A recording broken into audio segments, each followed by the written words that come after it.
अस्सलाम वालेकुम। आज हम सीसी 3.1 और उसका जो चैप्टर 9 है इसके पेज 7 में स्पाट और सीम रेजिस्टेंस वेल्डिंग प्रोसेस के हवाले से डिस्कस करेंगे।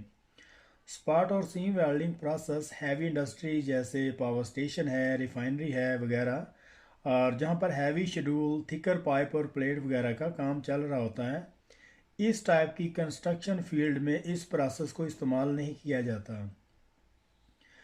ये तो जस्ट स्लाइटली थिनर प्लेट जो बहुत पतली शीट जैसे डोमेस्टिक प्रोडक्ट जैसे घरेलू इस्तेमाल की चीज़ें होती हैं, जैसे washing machine, dish washers, cooker वगैरह को बनाने के लिए ऑटोमेटिव इंडस्ट्री वर्कशॉप में इस्तेमाल किया जाता है। तो चले देखते हैं इस पेज में। तो स्पाट और seam welding process. For spot और seam welding the base metals need to be in the lap joint configuration.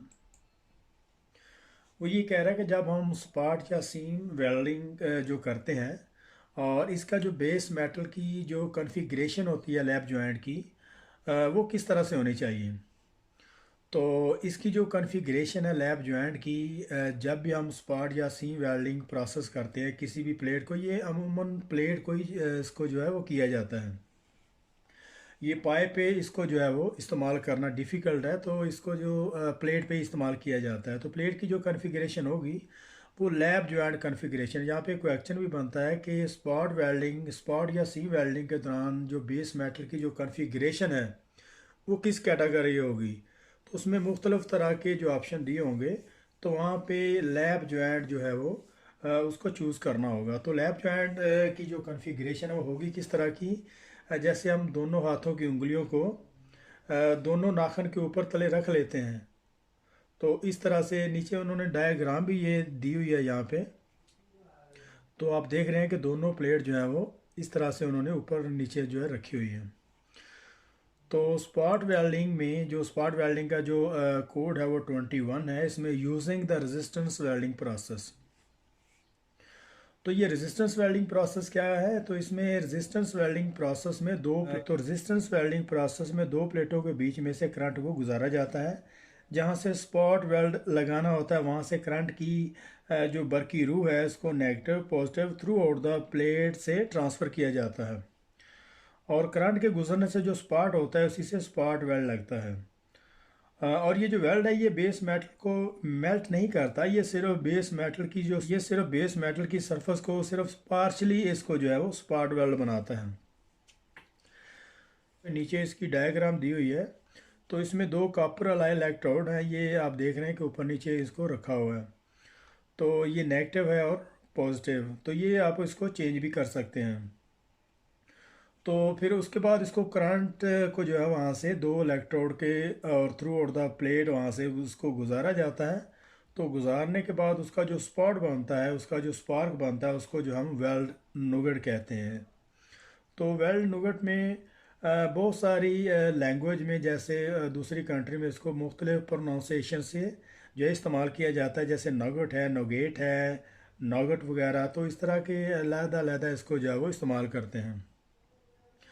तो स्पॉट वेल्ड में क्या होता है कि जब एक अगर हम फॉर एग्जांपल यहाँ पे स्पॉट लगाया, तो अगर हम दूसरी जगह पे लगाना है तो इन दोनों इलेक्ट्रोड को वहाँ पे प्लेस करेंगे, और यहाँ पे लगाने के बाद अगर कहीं और लगाना है तो फिर इसको जो है वो बार बार उठाने के बाद इसका जो है वो स्पॉट वेल्ड लगाएंगे। तो दूसरी तरफ यहाँ पे उन्होंने typical spot welding electrode equipment है, ये इसका इलेक्ट्रोड का इक्विपमेंट है जिससे हम स्पॉट वेल्ड लगाते हैं। तो इसके बाद है सी वेल्डिंग, इसका जो कोड है 22 है। इसमें using the resistance welding process, ये भी सेम उसी तरीके से इसको जो है वो रेजिस्टेंस वेल्डिंग प्रोसेस के थ्रू उसको जो स्पॉट वेल्ड लगाया जाता है। लेकिन इसमें ये डिफरेंट है कि सी वेल्डिंग में वो ये कह रहा है कि seam welding wheeled electrode make a series of overlapping spot welds creating a welded seam. In seam welding, wheel electrode make a series of overlapping spot welds creating a welded seam.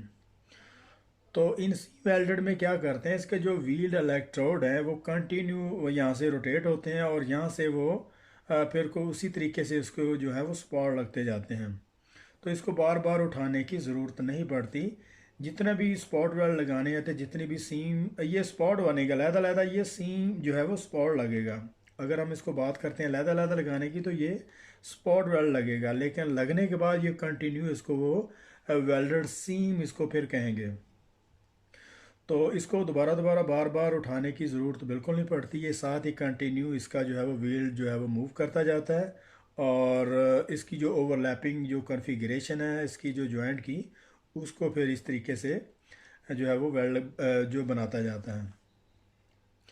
और यहाँ पे उन्होंने नीचे कुछ इसके equipment दिए हुए हैं, typical seam welding electrode equipment, और ये कंटिन्यू जो सीम वेल्डिंग इलेक्ट्रोड के इक्विपमेंट जो कंटिन्यू वेल्ड बनाते हैं, इसकी ये डायग्राम में ये पिक्चर दी हुई इस मशीन की। और इसी तरीके से उन्होंने, तो स्पॉट वेल्ड इसका नंबर 21 है, और इसमें जो कॉपर अलाई के इलेक्ट्रोड इस्तेमाल होते हैं, और इसमें से करंट गुजारा जाता है, और इसका जो नेगेटिव पॉजिटिव किसी तरह से भी आप इसको इस्तेमाल कर सकते हैं वेल्ड लगने। तो करंट गुजारने के बाद इसका इस तरह से एक जो है वो स्पॉट लगता है, जिसको हम वेल्ड नुगट कहते हैं। इसको बार बार उठाने की ज़रूरत पड़ती है, एक जगह से दूसरा और दूसरी जगह से तीसरा, और उसके बाद इसको सीम वेल्डिंग प्रोसेस में इसी तरीके से वो इस्तेमाल करते हैं जैसे उन्होंने नीचे दिया हुआ है। तो तो ये था हमारा CCU 3.1 का जो पेज 7 था चैप्टर 9 का। तो यहाँ पे ख़त्म हो रहा है, तो मिलते हैं नेक्स्ट पेज में।